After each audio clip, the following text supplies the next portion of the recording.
scratching. I'm going to attempt to go a little slower, but I don't know how that's gonna go, to be honest. I feel like once I start talking, I start getting really distracted.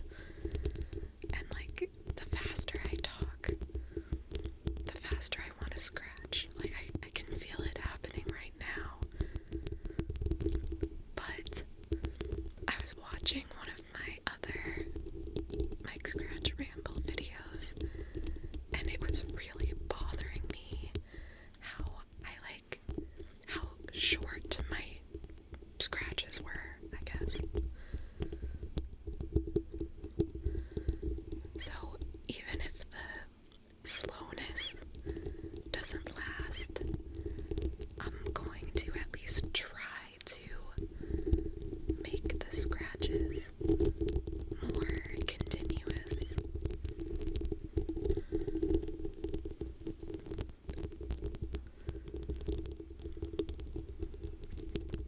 I was also rewatching one of my favorite mic scratch videos by ASMR Magic, and I'll link it in the description box for you in case you want to check it out.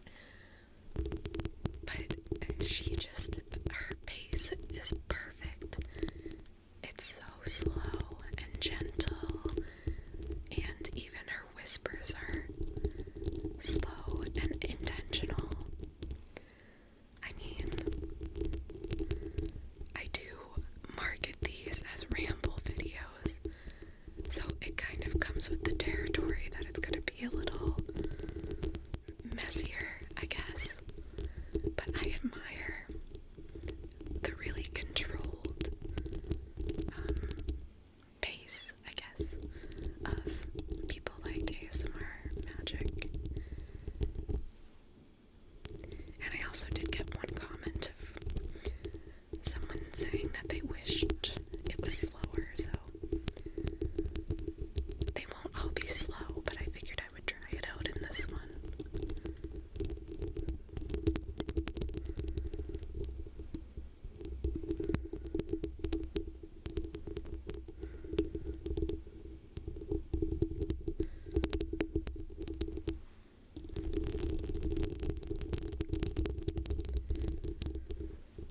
I figured I would also ramble again about the things I've been watching and reading and listening to, because again,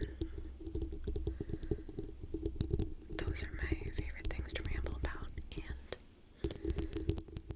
I think we should just get used to it. I think that's how it's gonna be. I've like toyed with the idea of rambling about something else. I don't know. I find TV shows, movies, books, music the easiest to ramble about, but also I feel like I haven't seen many ASMR videos like that, so I personally would love to find more, and I feel like there's a hole in the market, so I'm filling it.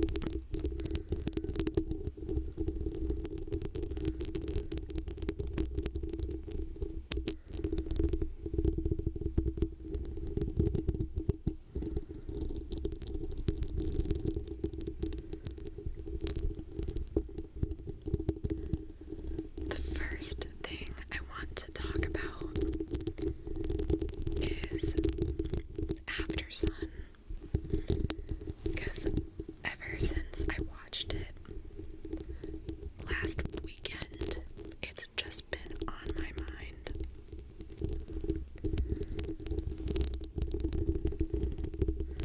And I had mentioned in my last ramble video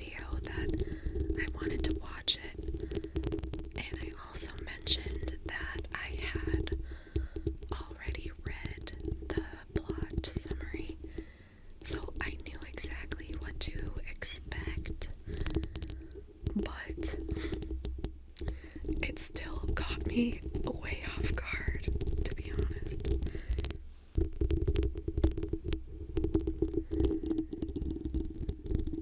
The last, 15 minutes or so,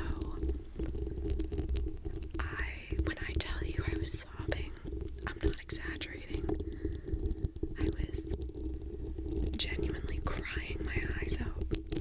It just hit me like a ton of bricks. And it was interesting because I feel like, I kind of felt like it was dragging, like it was slower than I thought it would be. I mean, I knew it wouldn't be crazy dramatic, but it was dragging. Even though I liked it, it was just slower than I expected. So then I got to the last 15 minutes, and then I finished it, and I immediately wanted to go back and watch it again. So I kind of feel like that maybe was intentional. The whole point is that this girl is looking back on this trip with her father, which she didn't know at the time was the last time that she would ever see him. And so of course, nothing really would stick out to her at the time, but then when she goes back and revisits it all these years later, she starts to see the signs of her father's mental health struggles.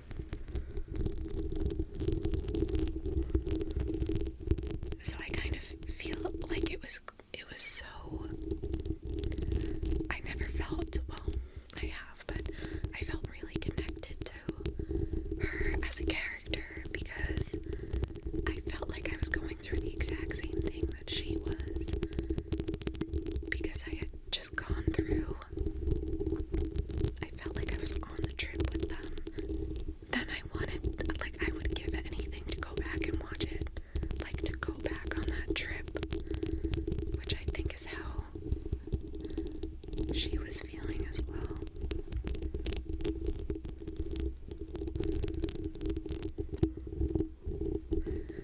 I probably should explain the plots of things that I talk about more. I always just kind of assume that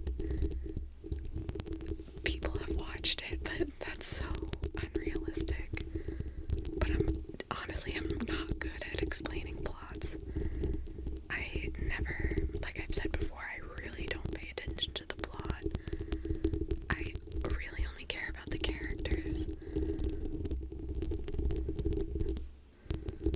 So apologies if you have no idea what I'm talking about ever, but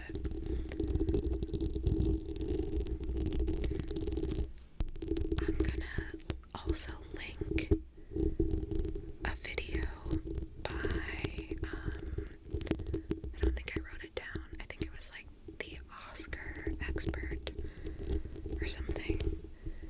I watched his video soon after I finished watching Aftersun, and I loved his analysis. And I was reading through the comments of that video, and I picked up so many things from there that I hadn't really processed yet, or I hadn't picked up while I was watching it. So I'll link that below in case you're curious. He does kind of explain the plot probably better than I would be able to.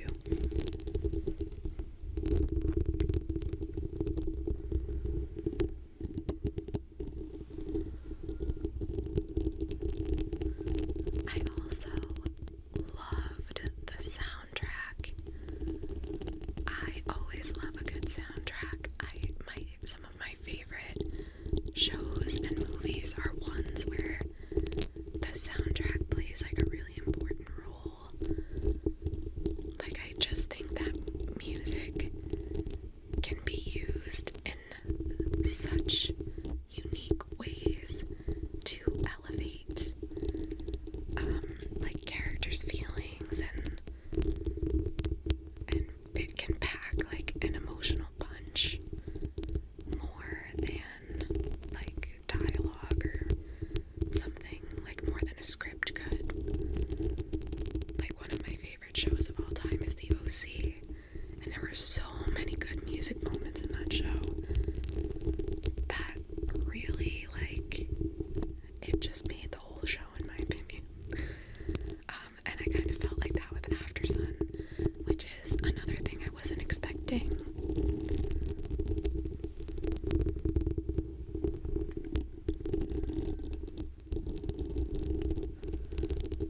There was, of course, Under Pressure at the end, which, holy crap, if I wasn't already sobbing, that song really pushed me over the edge.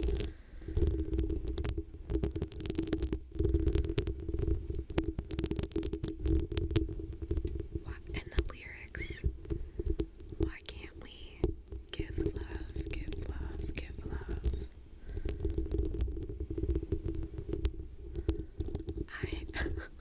I'm doing a horrible job of explaining why I loved the movie. I'm so sorry. But, oh my god, okay, how do I say this?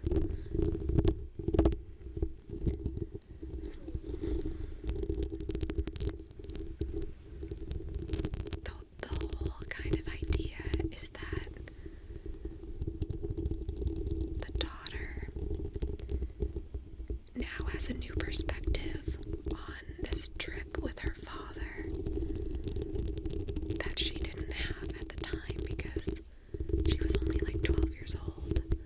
So she was going through her own like coming of age.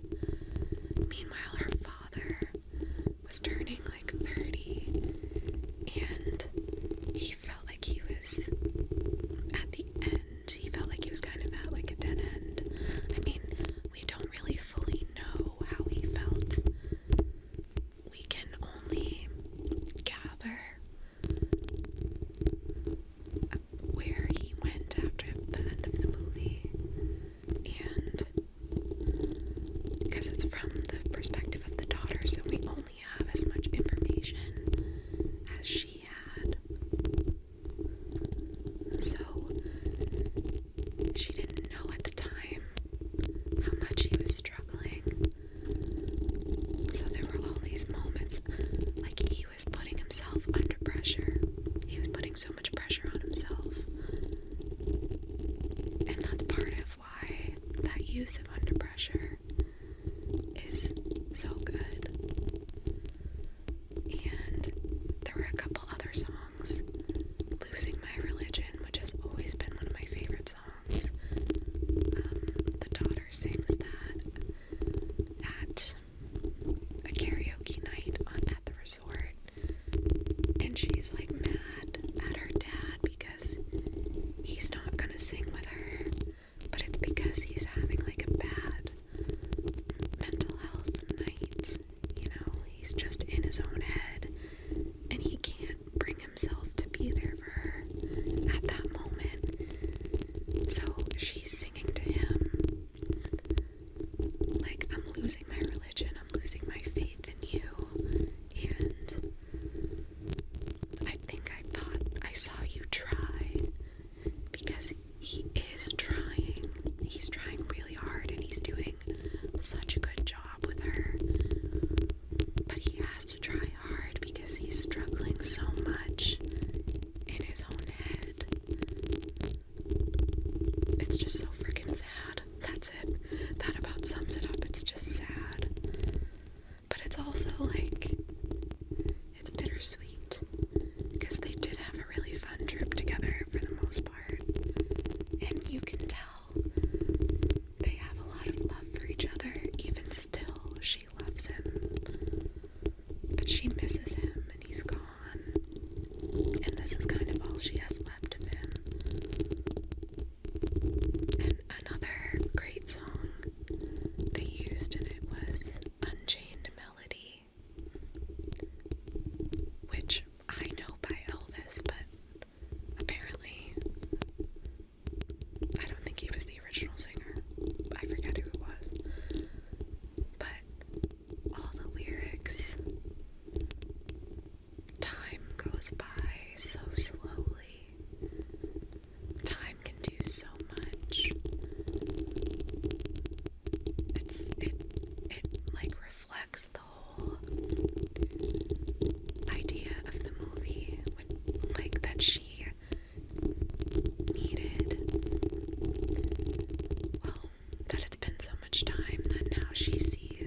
recently was the new Ant-Man movie.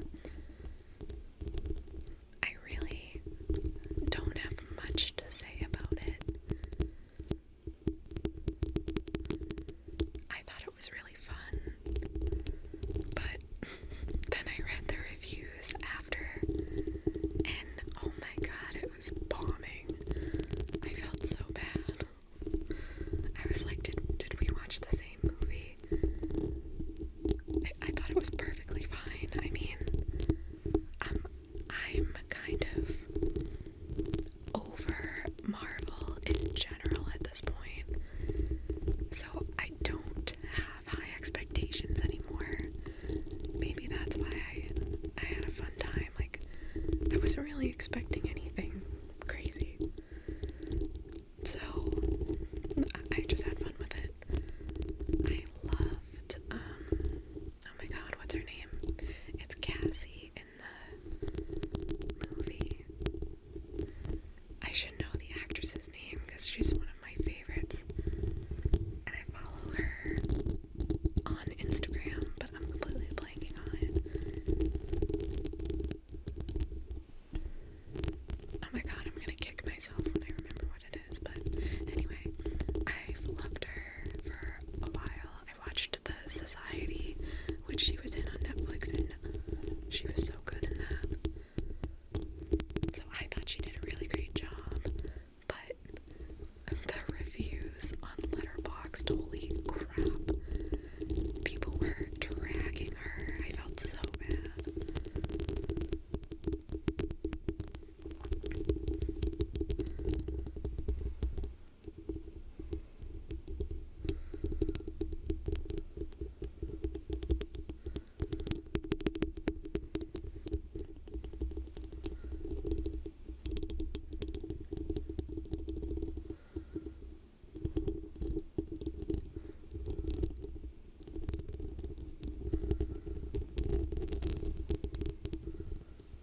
I think that's really all I have to say about Ant-Man. I don't think there was anything else I had to say. I really don't remember much, to be honest. I don't remember a thing about either of the first two movies, the Ant-Man movies, either. I just go in to have a fun time and turn my brain off for a little bit, and clearly that's what I do, because I do not have much to say.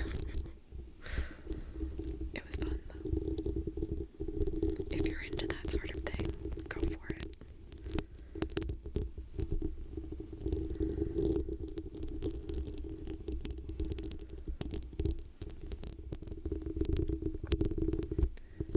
I also have a Smallville update. As you may know, I've been watching Smallville. The last I talked to you, I had just finished season 2, and I am currently on season 3.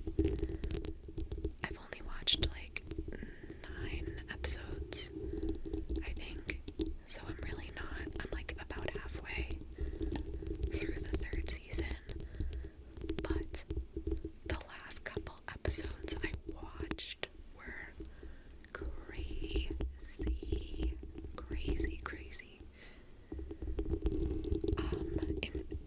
With Lex, all about Lex. I feel like it's interesting because I know he's eventually gonna be the villain, and that's kind of like the whole point of the show, is like Clark and Lex's friendship before becoming enemies. But that being said, I feel like the first 2 seasons, Lex really hasn't been given that much. Like, sure he has. Like, he's had a lot of moments, but maybe I guess it was just like the end of season 2. I feel like they didn't really know what to do with him. Like, they didn't want to make him fully evil yet, but like his storylines were just boring, and they got kind of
also excited because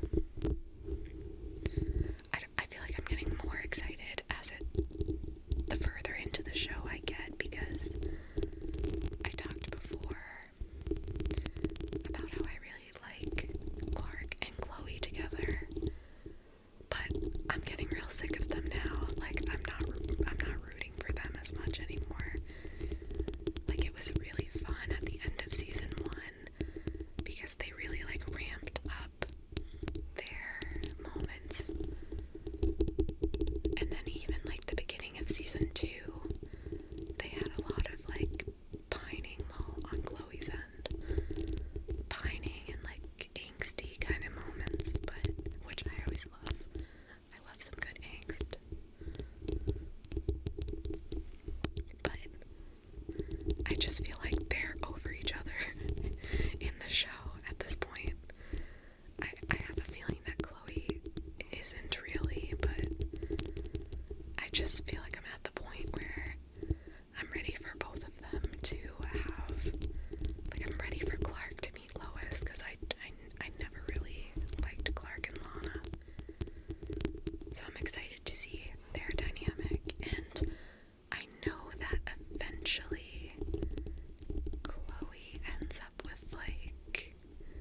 it was taking too long because obviously everyone's trying to read it now.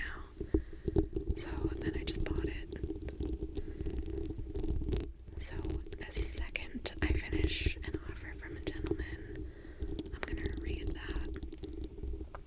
And weirdly enough, I've heard a lot about the audiobook for Daisy Jones and the Six. Let me know if you've read it or if you've listened to the audiobook, because apparently, like, they have different, like, they have a whole cast of actors, I think, or maybe not actors, but like a whole cast of narrators for all the different characters, and I don't think that's a very common thing with audiobooks. I don't listen to a lot of audiobooks, but I've never run into one that had like more than one even narrator, let alone two or two plus, you know.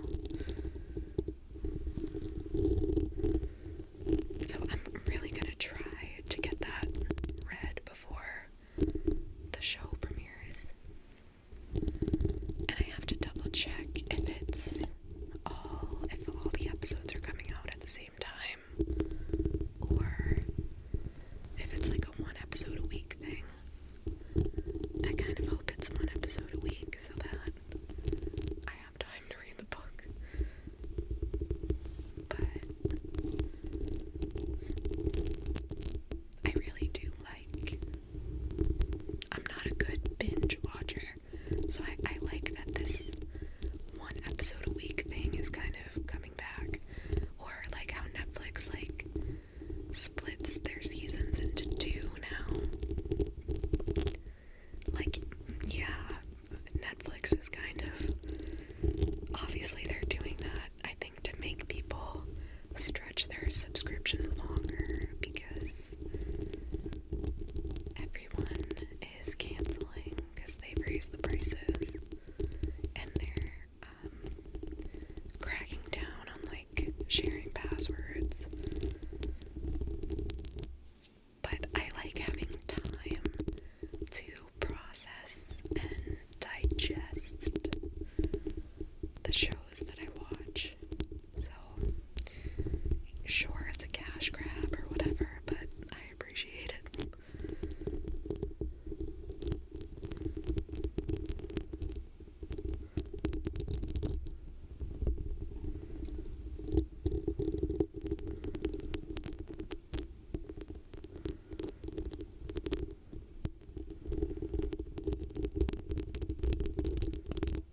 I'm also really excited for Ted Lasso season 3. That's coming out in March as well, and I know that's one episode a week. Oh my god, I'm so excited because I never watched the first 2 seasons live, so I'm really excited to like watch it with everyone, like on Twitter. I just love being on Twitter during a show. I love seeing everybody's meltdowns and what everyone's freaking out excited about, and like just watching something at the same time as a bunch of people. I love being on the bandwagon.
also seen a lot of people talking about Succession lately, which is another show that I never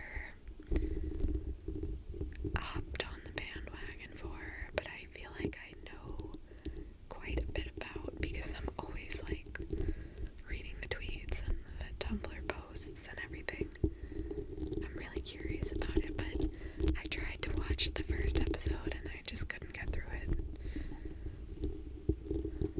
But it's sad that this is the last season, and there's been, it seems like a lot of behind the scenes drama. So it's always sad when that happens to a show. But at least it will go out on a high note while people still love it, which I find preferable than when a show runs itself into the ground at the end, which reminds me of How I Met Your Mother, which is my favorite show of all time, even though it ended horribly. It really fumbled the bag that whole last season. But I choose to forget the last season. I make up my own ending. And I'm fine with that. I just caught that by accident and it sounded interesting.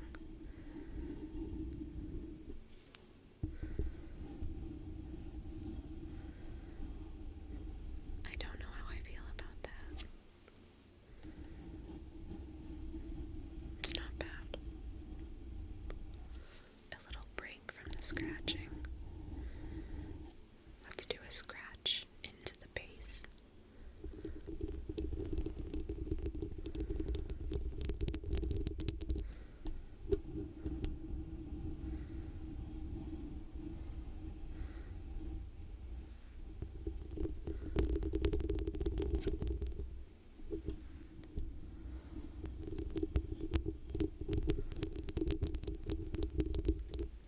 Interesting. How do we feel about that? I still don't know. That's nice. In my opinion.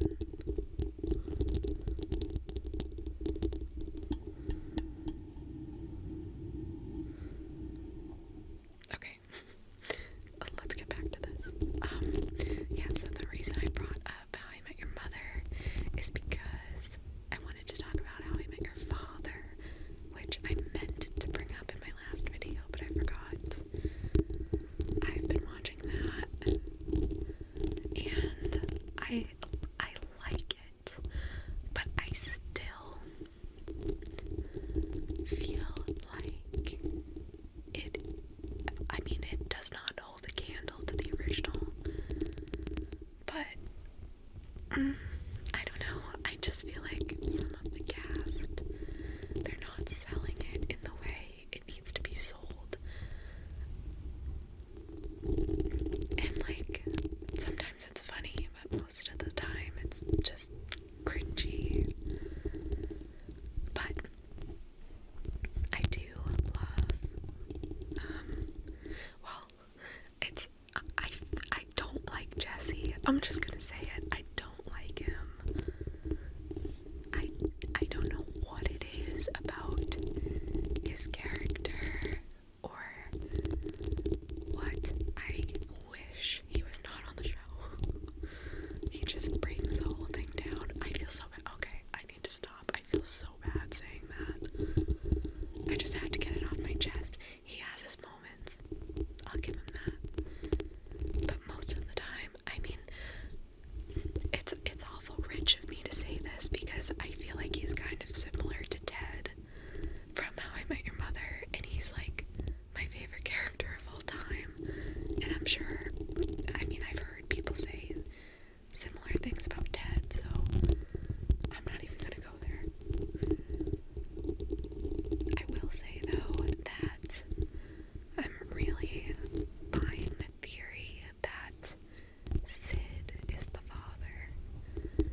he's just, oh my god, there was this line too in the last, was it the last episode? No, it was the one before. It was not this week, but last week's, where there was a fire that Barbara had accidentally started, and they had like a trauma counselor or something come in and interview everyone, and they asked about is it Terry? What is the janitor's name? I'm blanking on his name. But they like asked the counselor about him, and she was like, that's the single most well-adjusted man I've ever met, which is so funny, because he says the most insane stuff sometimes, but apparently he's very well-adjusted.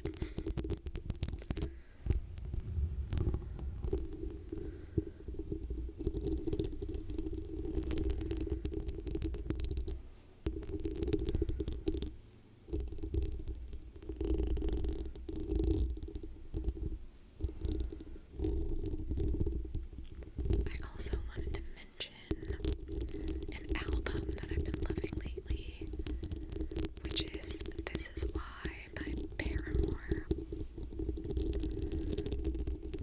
It's kind of random for me because weirdly enough, I've always loved Paramore's music, but I've never like really sought out their albums for some reason, which I'm thinking I might go and revisit their older ones now, because I've been loving this new one so much.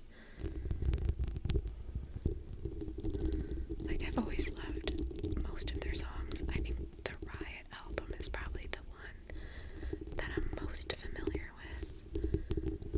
I actually have that on vinyl, but other than that album, I would listen to certain songs, I never just dove into the whole album. So I don't know what it was that made me click on this album on Spotify, but I put it on while I was working one day, and before I knew it, I had listened to it like 3 or 4 times. Like, I just had it on and I was just bopping and having a great time. And then I finally realized, I was like, wait a minute, I've heard this song before. And then I checked, and the album's only like 40 minutes, and I had been listening to it for like over 2 hours. And I was like, damn, I guess I really like this. And that was like early this week, so I've been listening to it like every day since then. Like, every time I open Spotify, normally I'll just put everything on shuffle, but I've been going right to This Is Why. It's so good, and now I think the tickets for their tour already went on sale, and they're probably sold out, and now I'm sad because I would have liked to have seen this album live. My favorite songs are definitely Crave and Liar, which I love when my favorite songs are like back to back on an album, and those two are.